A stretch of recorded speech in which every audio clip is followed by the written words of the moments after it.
புதுச்சேரி ஜவஹர்லால் மருத்துவ பட்ட மேற்படிப்பு மற்றும் ஆராய்ச்சி நிறுவனத்தின் செவிலியர் மற்றும் துணை மருத்துவ படிப்புகளுக்கான 11வது பட்டமளிப்பு விழா இம்மாதம் 29ஆம் தேதி கல்லூரி வளாகத்தில் அமைந்துள்ள டாக்டர் ஏபிஜே அப்துல் கலாம் கலையரங்கத்தில் நடைபெற்றது.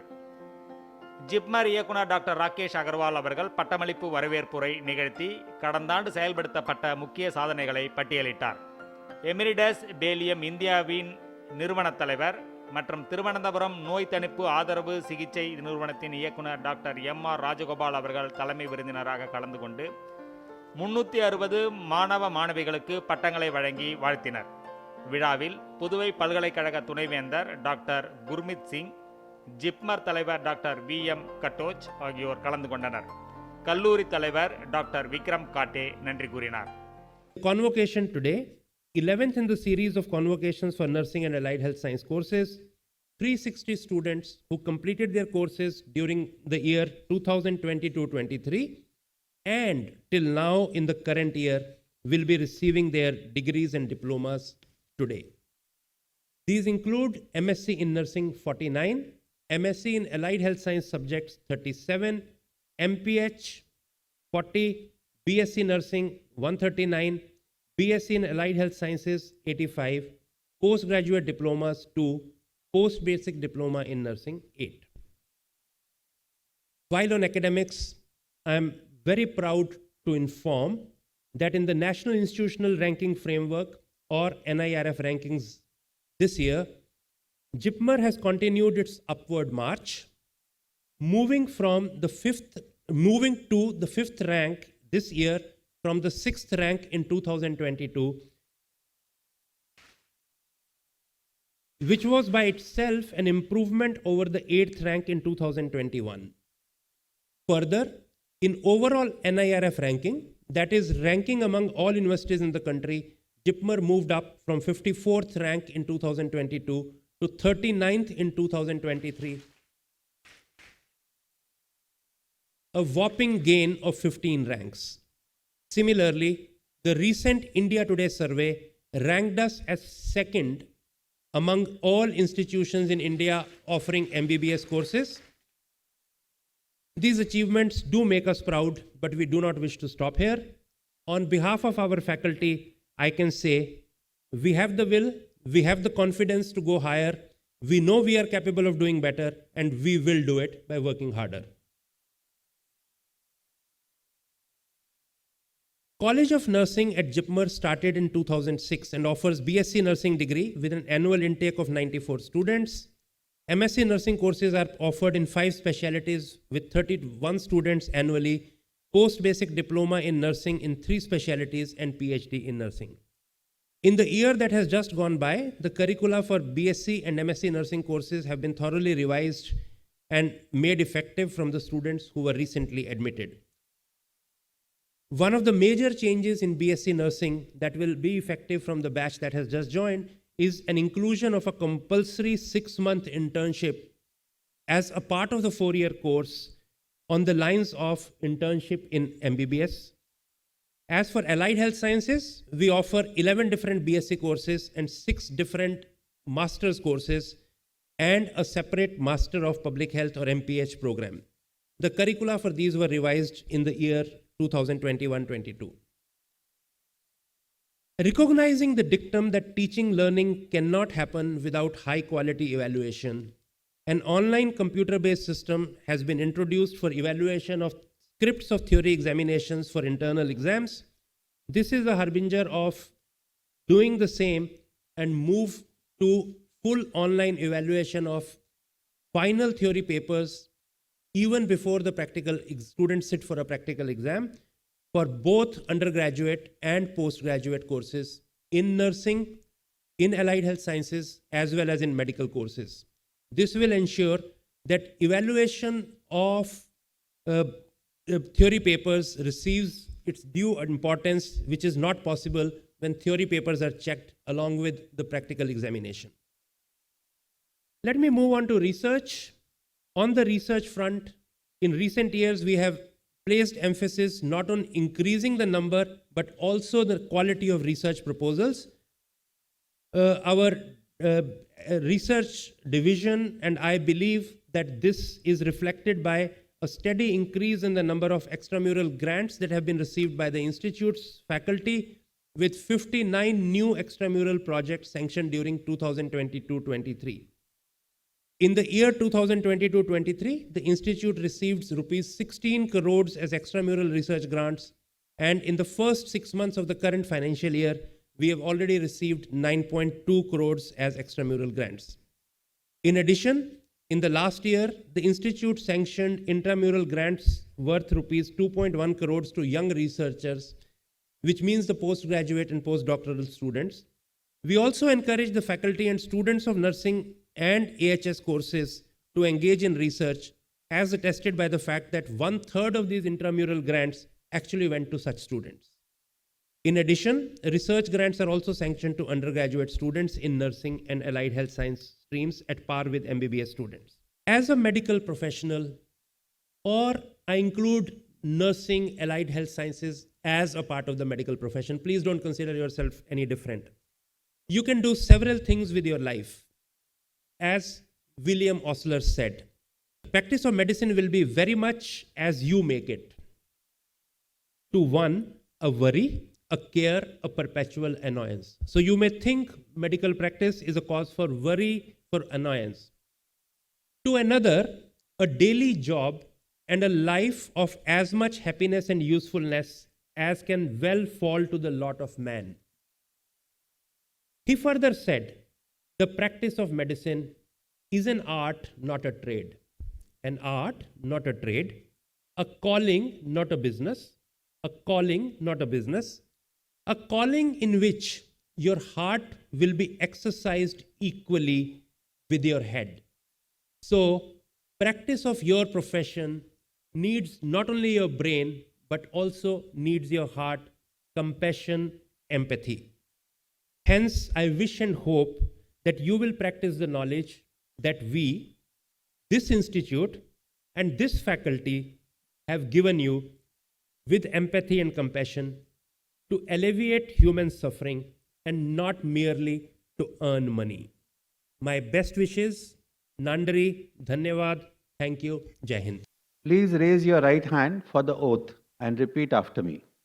In thought, word and deed, ever endeavor to be scrupulously honest in the discharge of our duties in our profession, and shall uphold the dignity and integrity of our profession and the honor of our institute.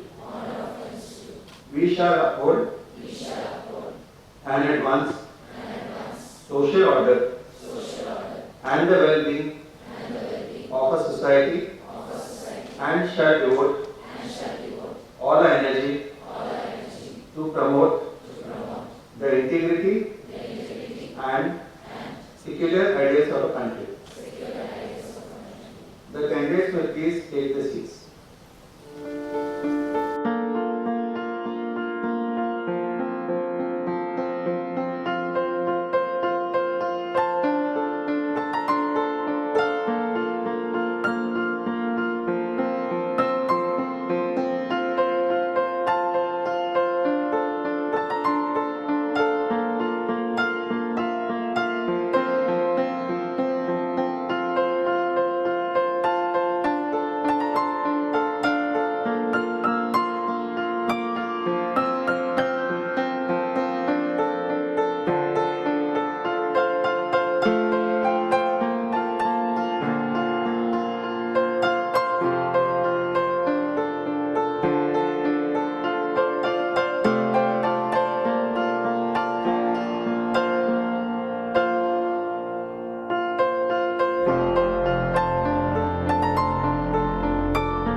entire movement in this country for the palliative medicine. People, you may have no cure, or you may have a cure, but still you need something to do actually. But particularly the side when the other signs have failed actually. But you want the remaining time of the person to be meaningful, without pain, without stress. And in entire palliation, there is a medicine. There is a medical system involved. There is a medical science involved. But that can't succeed without the very efficient nursing side actually. Because you are there in the forefront. First smile is your smile. First compassion is your compassion. And if you are attentive, you are competent, half of the problems are solved actually. Because I found that happening with me also in the ICUs actually. It was a nurse who was picking up, okay, this is dwindling away, this is happening in the ECG here. So immediately calling the specialist actually, or doing an intervention which is already pre-decided. So ultimately, nurse is not a bystander actually. Like in army, in nurse reaches the same rank of lieutenant general. Maybe in the civil service, in our civil structure also tomorrow we'll have the same ranks actually. So they'll be like the director of health services, there is a director of nursing also. Because your job is no way less important than the medical people who are providing the services. Same way the public health people. Though you are the fighting army in the center actually. Ultimately, until you understand the thing, the interventions don't become meaningful at a public health level, at a community health level actually. So I think each of you to the last of this hall today, starting from here, I think has a role actually. Has a role for the nation, has a role for yourself, has a role to strengthen the medical system in the country. What you do outside, I don't care actually. For me, the whole universe is India actually, to be very frank. But you're born Indians, born as Indian to a civilization which had a old knowledge, dwindled away, but we are not living in that past glory actually. It's a nice pride to be thinking about our DNA, that we had a good DNA. And we did so well in the past. We did so well in the past when there were no actually the antibiotics. We did so well in the time when there were no gadgets actually. The Shushruta, Charaka and those people created the science. And that science is true even today also. The books on that have been written by very eminent cardiac surgeons like MS Beliathan. These are the allopaths who have analyzed the Ayurveda of that time. Same way you can talk of Siddha. Same way you can talk of even homeopathy. Same way you can talk of the other systems. So when the scene is today, tomorrow changing, it will integrate medicine. All will be working together with each other. You will, as Professor Agarwal said, you will be constantly learning something. You won't be reading on something else also. Reading about your subject also. But then nursing itself is its own, goals, its own commitment. When I happened to be, first I was a member of one research advisory committee of Hinduja Hospital in Mumbai. And I've been chairing that for the last 10 years. And there is, on the Science Day, we have the presentations, best presentations by nursing side, medical side, laboratory side. And in the end, this is consistently 5 years, the best papers have come from the nursing side. They're very innovative ideas, how to make a life different for the patient. They've been thinking of a new solution. So I think the same thing when you move out, tomorrow you take a career in teaching, you take a career in somewhere providing the services, you have to say you're the person to even stop the transmission of drug resistance. You have to be understanding the entire handling mechanism there actually. You are responsible for the discipline right there. If you understand how the resistance is spreading, you can take the first hand intervention. In the obstetric care, somewhere you are in the periphery, you are the sole person to be the first battler. So I think, that way, I think the nursing comes right into the forefront. But the same is the story of all other allied health services, whether you talk of the public health, you talk of the other laboratory technologies, biochemistry, anything, biostatistics. So I think these disciplines, to us, I reiterate what Dr. Agarwal said, we are not saying you're different than the medical. You are a part of the same medical army, where there are specific roles, and need a specific expertise, and then you have to strengthen of your area actually. You don't have to copy, what the other side is doing. You think, what is my role actually?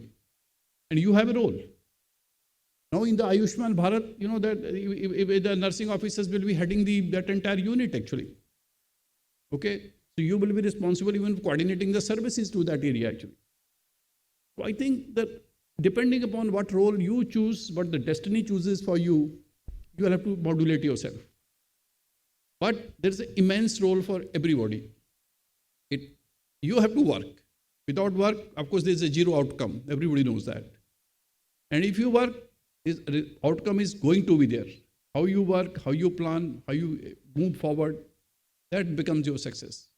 Why we talk these things on the last day, Because from tomorrow onwards, when you have a degree in your hand, you're capable of plunging somewhere. That plunge makes a difference. Till that time, it was a guided journey. You were trained in one of the country's best institutions. You had everything all around. You were taught by the best people in the country. You have everything around. But tomorrow, this is you, your challenge. But you have been made capable. You have an opportunity. You will be in a much better position to perform also because you have been trained in the best hands, the best knowledge actually available. But that knowledge is not stagnating. That knowledge is changing. Nursing side, everything starts with Florence Nightingale because that compassion part in the beginning. Yesterday also Professor Kannan gave an example, of during the COVID time, some grieving families, relatives have died, but a nurse in the entire years, she was consoling them, holding them. She was not worried about herself. Okay. So the point arises, you are in a battlefield. Though I today recognize the importance of the work, you will make the difference between life and death for me. But my gratitude may be expressed only to the nurses and the doctors because you are always behind the scene. I know what it feels like.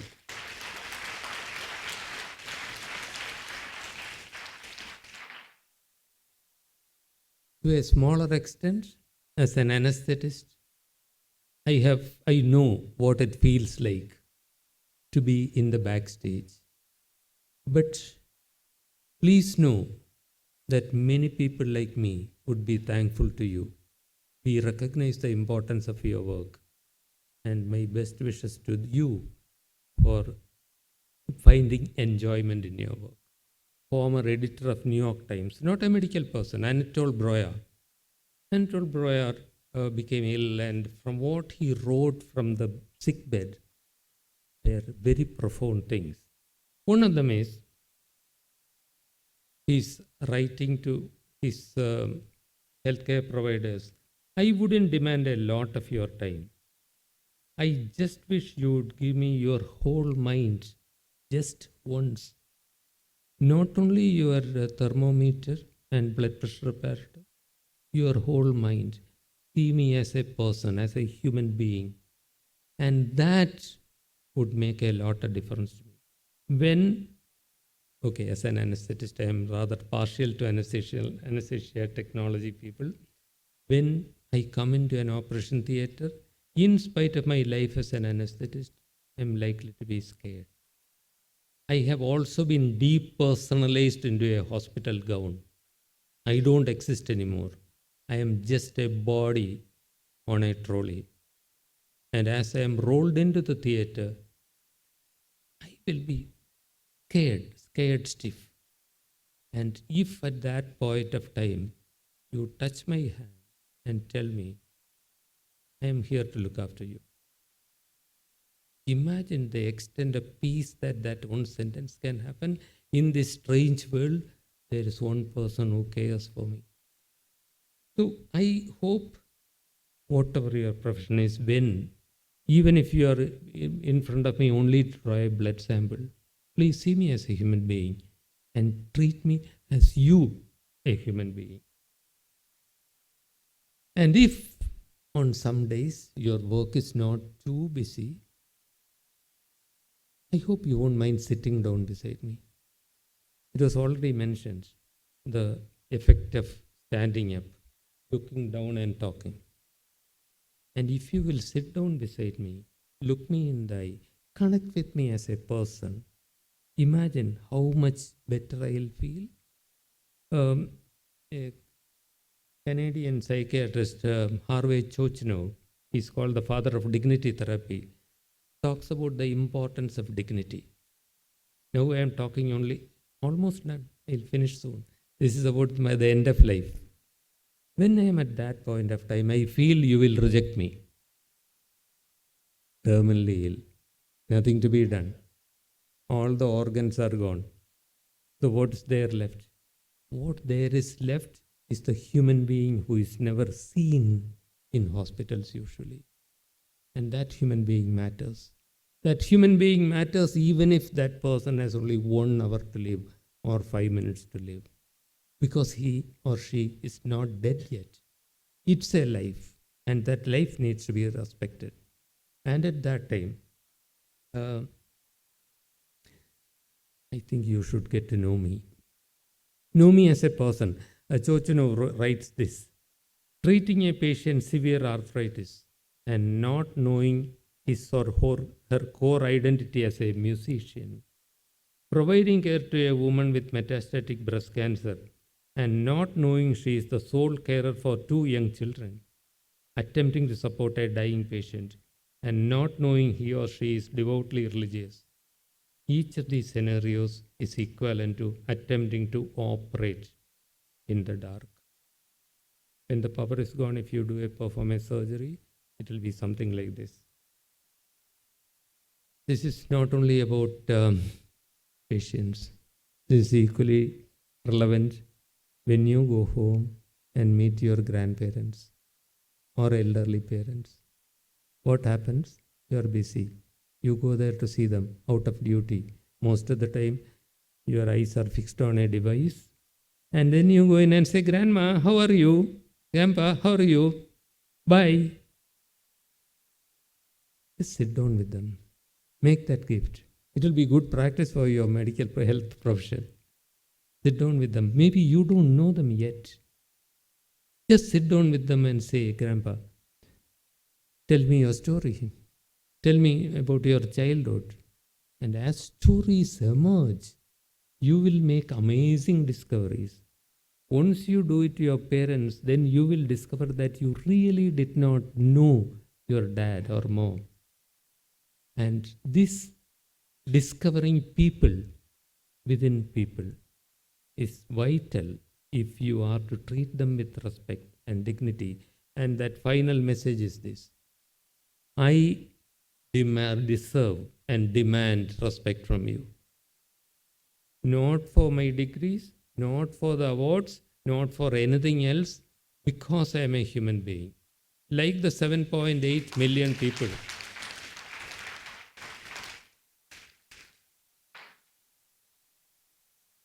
He said 7.8 million people and then remembered that biostatics people are there. Sorry if I'm very bad at my numbers, but like any one of those human beings, I deserve the respect that every human being owes to somebody else, because I don't know you.